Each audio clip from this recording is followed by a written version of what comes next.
Hi hello, എൻ്റെ എല്ലാ കൂട്ടുകാർക്കും ഷീൻസ് ക്രേസി ക്രേവിങ്സിലേക്ക് സ്വാഗതം. ഇന്ന് ഞാനിവിടെ തയ്യാറാക്കിയിരിക്കുന്നത് വെണ്ടയ്ക്ക വെച്ചിട്ട് ഉള്ള പച്ചടിയാണ്. ചൂടിയോറിനോടൊക്കെ നമുക്ക് കഴിക്കാൻ പറ്റുന്ന അടിപൊളിയായിട്ടുള്ള ടേസ്റ്റി ആയിട്ടുള്ള പച്ചടി എങ്ങനെയാണ് ഉണ്ടാക്കുന്നത് നോക്കാം.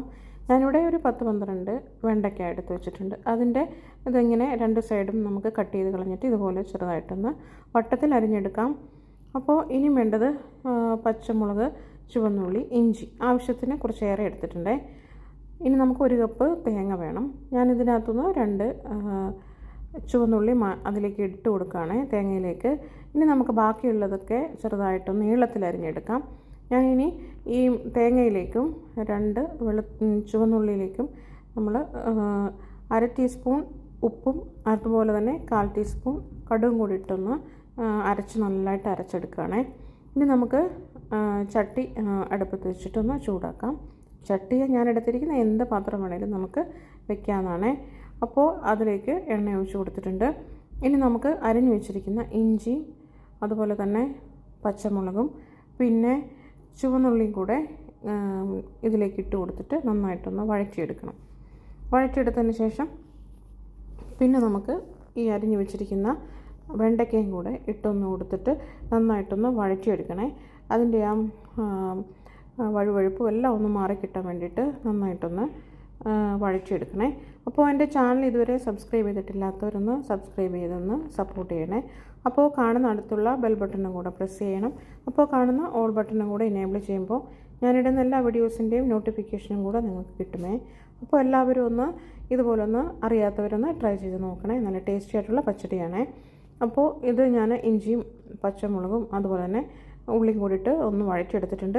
ഇനി നമുക്കിതിലേക്ക് വെണ്ടയ്ക്കയും കൂടെ ഇട്ട് കൊടുത്തിട്ട് വെണ്ടയ്ക്ക ഒന്ന് ഉപ്പ് പിടിക്കാൻ വേണ്ടിയിട്ട് നമുക്കൊരു 1/4 ടീസ്പൂൺ ഉപ്പും കൂടെ ഒന്ന് ചേർത്ത് കൊടുക്കണം. അപ്പോൾ നമ്മൾ എല്ലാത്തിലും അരപ്പിലും ഇതിലും എല്ലാത്തിലും നമ്മൾ ഉപ്പ് ഇച്ചിരി കുറേശ്ശെ ചേർത്ത് കൊടുക്കുന്നുണ്ട്. എല്ലാത്തിലും ഒന്ന് പിടിക്കാൻ വേണ്ടിയിട്ടാണ്. അത് കുറേശ്ശെ മാത്രമേ ചേർക്കാവൂ, ഒരുപാട് ഇട്ട് കൊടുക്കരുത്. അപ്പോൾ ഞാനത് നന്നായിട്ടൊന്ന് വഴറ്റിയെടുക്കാനായിട്ട് വെച്ചിട്ടുണ്ട്. ഇനി നമുക്ക് 2 കപ്പ് തൈര് എടുക്കുന്നുണ്ട്. ഞാനിവിടെ അധികം പുളിയില്ലാത്ത തൈരാണ് ഇവിടെ എടുത്തിരിക്കുന്നത്. അപ്പോൾ നല്ലതായിട്ട് കട്ടയൊക്കെ ഉടച്ച് കളഞ്ഞെടുക്കുക. അതുപോലെ തന്നെ നമുക്ക് ഇതിലേക്കും കുറച്ച് ഉപ്പിട്ട് കൊടുക്കണം. ഇതുപോലെ തൈരിലേക്ക് ഉപ്പ് പിടിക്കാൻ വേണ്ടിയിട്ടാണ്.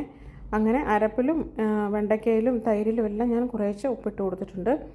ഉപ്പൊക്കെ വളരെ കുറവ് വേണം നമ്മൾ ഇട്ട് കൊടുക്കാനേ. അപ്പോൾ അത് മാറ്റി വെച്ചിട്ടുണ്ട്. ഇനിയിപ്പോൾ വെണ്ടയ്ക്ക നന്നായിട്ട് വഴന്ന് വന്നിട്ടുണ്ട്. ഇനി ഞാനിതിലേക്ക് ഒരു 1/2 ടീസ്പൂൺ എരിവില്ലാത്ത മുളക് പൊടി, കാശ്മീരി മുളക് പൊടി ഇട്ട് കൊടുക്കുന്നുണ്ട്. നന്നായിട്ടൊന്ന് വഴറ്റിയെടുക്കുക. ഇനി നമുക്ക് നന്നായിട്ടൊന്ന് വഴന്ന് വരുമ്പോഴേക്കും മുളകിൻ്റെയൊക്കെ പച്ചമണമൊക്കെ മാറി മുളകൊക്കെ അതിലൊക്കെ പിടിച്ച് ഇനി നമുക്ക് അരപ്പ് ഇതിലേക്കൊന്ന് ഇട്ട് കൊടുക്കാം.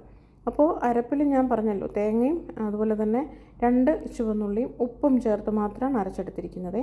അപ്പോൾ ഇതിലേക്കൊന്ന് ഇട്ട് കൊടുത്തിട്ട് നന്നായിട്ടൊന്ന് വഴറ്റിയെടുക്കാം. തേങ്ങയുടെ പച്ചമണമൊക്കെ മാറുമ്പോഴേക്കും നമുക്കിതൊന്ന് ആറാൻ വെക്കണം. ഇത് ആറിയിട്ട് വേണം നമുക്കിനി എടുക്കാൻ. അപ്പോൾ അതിൽ ചട്ടിയിൽ അങ്ങനെ ഇരുന്ന് ബാക്കിയുള്ളതും കൂടെ ഒന്ന് വറ്റി വന്നോളും. അപ്പോൾ മാറ്റി വയ്ക്കുകയാണേ ആറാനായിട്ട്. ഇനി നമുക്ക് പാൻ അടുപ്പത്ത് വെച്ച് എണ്ണ ഒഴിച്ച് കൊടുത്തു. ഒന്ന് ഉലുവ അതുപോലെ തന്നെ ജീരകം അതുപോലെ തന്നെ കടുക് എല്ലാം 1/4 ടീസ്പൂൺ വെച്ചാണ് ഇട്ട് കൊടുക്കുന്നത്. നമ്മൾ ഇട്ട് കൊടുത്ത് കറിവേപ്പില അതുപോലെ തന്നെ ചുവന്ന മുളക് അതുപോലെ തന്നെ ഞാനിതിലേക്ക് ഒരു 1/4 ടീസ്പൂൺ കായപ്പൊടിയും കൂടി ഇട്ട് കൊടുക്കുന്നുണ്ട്. ഇട്ട് കൊടുത്ത് നന്നായിട്ടൊന്ന് ആറാനായിട്ട് വെച്ചിട്ടുണ്ട്. ഇനി നമുക്ക് തൈരിലേക്ക് ആറിയ അരപ്പ് ഒന്ന് ചേർത്ത് കൊടുത്തിട്ട് നന്നായിട്ടൊന്ന് ഇളക്കിയെടുക്കാം. അതുപോലെ തന്നെ താളിപ്പും കൂടെ ചേർത്തിട്ട് നമുക്ക് നന്നായിട്ടൊന്ന് ഇളക്കിയെടുക്കാം. താളിപ്പും നന്നായിട്ടൊന്ന് ആറിയിട്ട് വേണം ചേർക്കാൻ. ഇപ്പോൾ പച്ചടി ഇവിടെ റെഡി ആയിട്ടുണ്ട്, വെണ്ടയ്ക്ക പച്ചടി. എല്ലാവരും ഒന്ന് ട്രൈ ചെയ്ത് നോക്കണേ. അപ്പോൾ അടുത്ത വീഡിയോയിൽ കാണുന്നവരേക്കും എല്ലാവർക്കും ബായ്.